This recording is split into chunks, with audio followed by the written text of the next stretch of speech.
pemeriksaan BERA biasanya ini lebih spesifik lagi. Bisa dilakukan di awal-awal bayi atau bisa dilakukan setelah dia berumur 6 bulan ya. Tapi meskipun dia lolos dari OAI ini, tidak berarti sistem atau jarak pendengarannya juga normal secara keseluruhan. Setelah dia usia 3 tahun pun, sebelum usia 3 tahun pun kita harus tetap memantau kemampuan dia untuk berbicara, karena kita ketahui kemampuan dia untuk berbicara itu tidak hanya tergantung dari kemampuan dia untuk mendengar begitu. Kemudian screening, bila dia ternyata tidak lolos dengan pemeriksaan OAI ini, maka otomatis kita lakukan screening pemeriksaan BERA ya. BERA ini lebih lengkap lagi untuk menilai kemampuan dia untuk mendengar, saraf pendengarannya mulai dari telinga ya sampai ke batang otak gitu. Itu yang harus kita nilai. Bila ternyata dia bagus saja, BERA-nya normal, maka tidak perlu evaluasi. Tapi misalkan dia ternyata ada masalah, maka kita harus lakukan evaluasi audiologi secara lengkap ya. Kita periksa secara lengkap, termasuk ini ya, kalau misalkan dia sudah bisa berjalan atau sudah bisa melakukan kontak seperti itu, maka kita nilai audiologi juga. Audiologi behavioral audiologi atau kita sebut sebagai pemeriksaan audiologi yang berkaitan dengan perilaku dia, gitu. Respon dia terhadap suara. Nah, kalau ternyata lolos maka tidak perlu evaluasi. Tapi kalau ternyata memang ada masalah, maka kita lakukan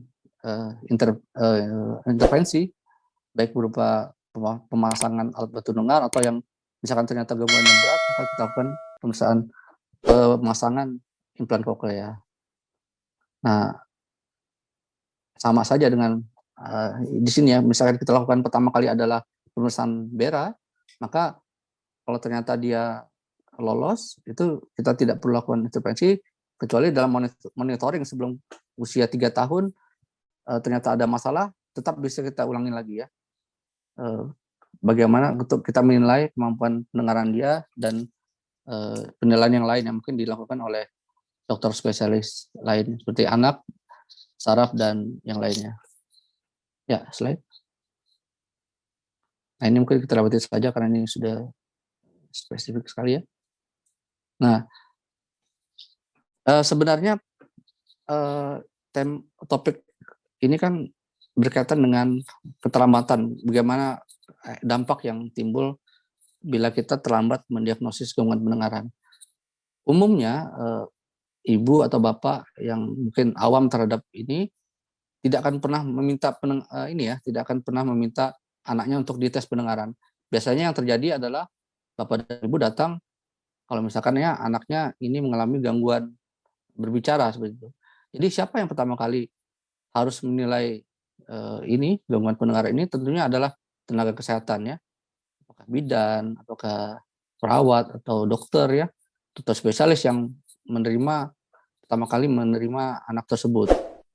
Sehingga bisa, misalkan anak dengan gangguan berbicara, dia terlambat berbicara, maka sudah semestinya pendengarannya dinilai secara awal ya. Sehingga misalkan memang terjadi masalah di gangguan pendengarannya, maka itulah yang harus kita intervensi.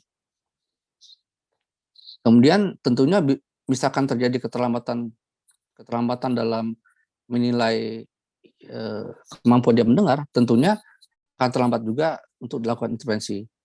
Sehingga habilitasi ya, atau istilahnya perbaikan anak akan sangat tidak optimal lagi ya, seperti itu.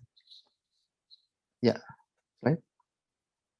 Ya, mungkin itu yang bisa saya sampaikan.